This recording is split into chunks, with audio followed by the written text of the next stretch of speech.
Bonjour et bienvenue dans cette deuxième saison de Vous avez dit Startup. Pour débuter cette deuxième saison, on a voulu en savoir plus sur la startup Recnorec avec Hugoline Soler, sa fondatrice, pour savoir comment est-ce qu'elle a géré sa croissance. Vous voulez en savoir plus? Alors suivez-moi.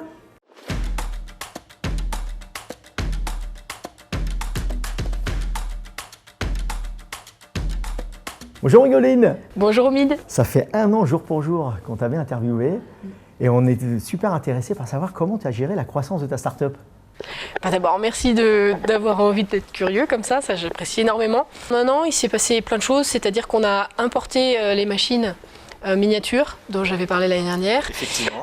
C'est des machines de recherche et développement, donc on a installé notre atelier de recherche et développement ici sur Saint-Quentin en Yvelines et on a fait l'apprentissage de cette technologie et on a commencé à développer notre propre savoir-faire. Donc ces machines, c'était vraiment pour pouvoir mettre les fameux déchets et puis sortir les matériaux qu'on a sous les yeux là. C'est ça exactement. C'était cette technologie sud-américaine qui est assez exceptionnelle et que je voulais absolument faire venir ici pour prouver que cette solution que je propose est réelle.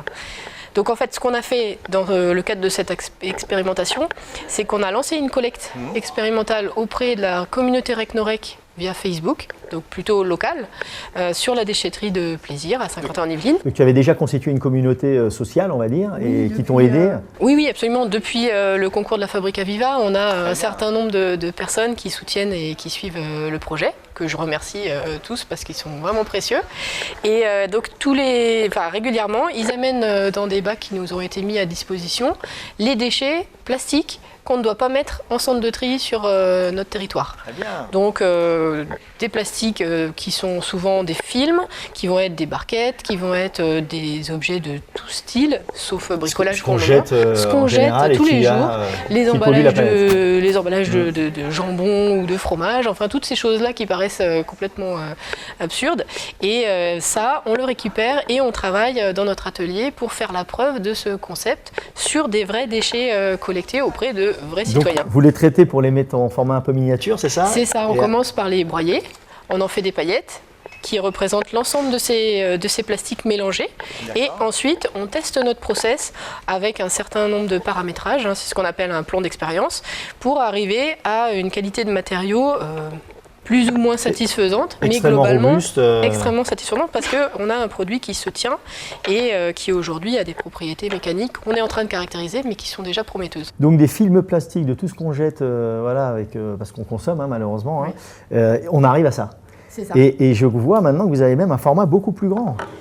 Oui, c'est ça. Donc en gros, le format de nos échantillons, donc c'est vraiment une unité de recherche et développement, c'est très modeste, mais ce sont des plaques de 40 cm de long, comme ça, qui permettent de vérifier si le produit est homogène, s'il s'écoule correctement dans notre moule, si au niveau de sa coloration ou de la présence des fibres, tout se passe correctement, très bien. Et qui nous permettra de commencer à créer peut-être quelques objets à cette échelle-là, mais ça a vraiment une vocation d'échantillon.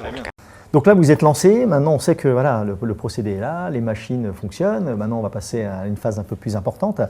En termes de modèle économique, c'est vrai que l'Amérique latine, c'est artisanal. Et quand on arrive en France, on va aller vers l'Europe également.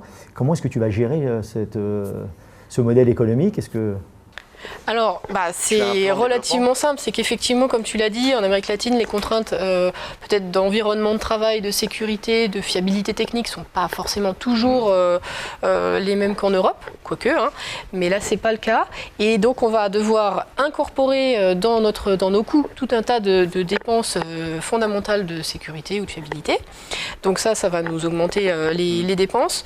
On va aussi avoir besoin d'adapter notre process aux déchets qu'on a chez nous et à la qualité matériaux qu'on attend sur le marché européen. Et pour cela, il va falloir changer d'échelle pour arriver à une rentabilité et également pour arriver à un impact suffisant de ces unités. Donc on a décidé dans un premier temps de rester dans le cadre de la déclaration préfectorale. Bon, c'est la réglementation des installations classées qui définit des tailles d'installations qui permettent de rester dans un format réglementaire assez raisonnable. Donc on va partir sur une première unité de 3000 tonnes par an. 3000 tonnes par an, d'accord. Voilà, 3000 tonnes par an. C'est une petite usine qui va représenter à peu près 5000 m² de hangar de transformation. Et dans cette usine, on va pouvoir mettre en place de façon R&D, puis ensuite de façon production opérationnelle normale, ce process à une échelle qui commencera déjà à montrer un peu d'impact pour le territoire. Donc là, tu as des produits qui sont déjà en vente ? Oui.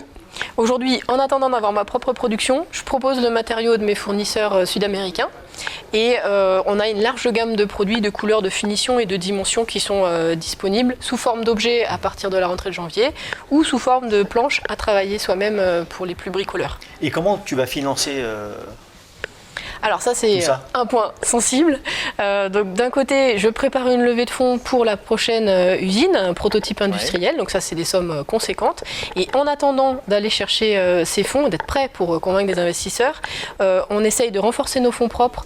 Et là je viens de lancer une proposition de souscription de bons, de souscription en actions. Très bien. Donc les particuliers ou les jeunes entreprises qui souhaitent nous soutenir peuvent investir en achetant ces bons de souscription qui seront convertis ensuite en actions. Donc ça, vraiment, c'est quelque chose qui va énormément nous soutenir, qui nous permet d'aller chercher d'autres fonds type banque populaire d'investissement, puisqu'ils s'attachent aux fonds propres.